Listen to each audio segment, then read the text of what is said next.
চলুন আলাপ করিয়ে দেই আমার নয়নতারার সাথে। ওর সাথে আমার পরিচয় পর্ব থেকে শুরু করে আজকের প্রতিটা মুহূর্তের গল্প ঠিক কিরকম। আমাদের পরিচয় কোনো ক্লাসরুমে বা শপিং মলে বা পার্কে নয়। ওর সাথে আমার পরিচয় আমাদের কলেজের স্টাডি ট্যুরে। অসম্ভব ছটফট করছিল একটা মেয়ে। প্রথম দেখাতেই মনে হলো চঞ্চনা হরিণীর মতো।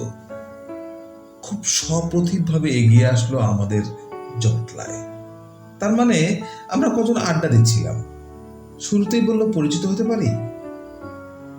তারপর সে নিজেই বলল ওর নাম নয়নতারা। একে একে আমরাও নাম বললাম। অবাক হলাম, এমন কেউ হয় আগ বাড়িয়ে জড়তা ভেঙে পরিচিত হতে চায়।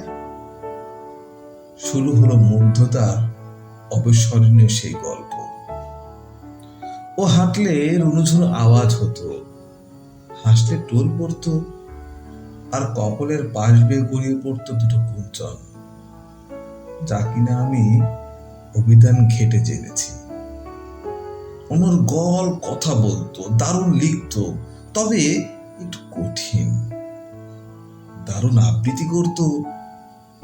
আমার কবিতা, গল্প, উপন্যাস ছাপিয়ে সর্বোপরি আমার প্রেম হয়ে গেল আমার নয়নতারার সাথে। কথাও বলতো, আমি কেবল তাকিয়ে থাকতাম আর বিস্ময়ে বুঁদ হতাম। আমি বাধ্য হয়েছিলাম ওর প্রেমে পড়তে। আমি শুরু থেকে ভীষণ ইন্ট্রোভার্ট। এক্সট্রোভার্ট নয়নতারাকে ভালো না লেগে সত্যি আসলে কোনো উপায় ছিল না আমার। এরপর শুরু হলো আমাদের পথ চলা। ক্লাসরুম, কলেজের ব্যালকনি, কফি শপ, লাইব্রেরি, আরো কত আনাচে কানাচে। আমি সেই যে প্রেমে পড়লাম আর উঠতে পারলাম না। তবে কিনা বড্ড পোড়ামুখ আমি। ওকে ধরেও রাখতে পারলাম না। সাহস ছিল না, ভয় ছিল, কাপুরুষতা ছিল।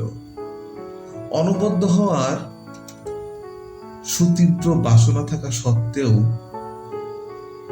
অপরগতা ছিল সীমাহীন। তাই পালিয়ে গেছি আমার নয়নতারাকে ফেলে। আমার জ্যোৎস্না ফেলে দিয়েছি আমি স্বেচ্ছায়।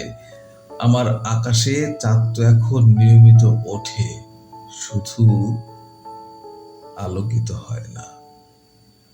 আমার নদীতে স্রোত আসে, শুধু আমি টালমাটাল হই না। আমার নয়নতারা ভেসে গেছে, আমি ভাসিয়ে দিয়েছি, কারণ অতটা স্বচ্ছতায় আমি ভিজতে পারতাম না। আমি তো মানুষ, তবে ভীষণ মানুষ।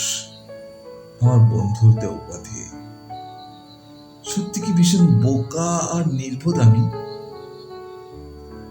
জলের ঘরে স্পর্শের বদলে মরুভূমির রুক্ষতা আনলাম। গল্পটা হাজারো কথায় ফুরোবার নয়, তাই রেস্ট টানলাম। ভালো থেকো নয়নতারা, ভালো থেকো আলো হয়ে, ভালো থেকো সোনামুখী হয়ে, সুন্দর থেকো তোমার সফলতার গল্পে। আমি থেকে যাব দূর থেকে সন্নিকটে, নাচিয়েও স্পর্শের অতলে। লিখেছেন সোমা কাজী।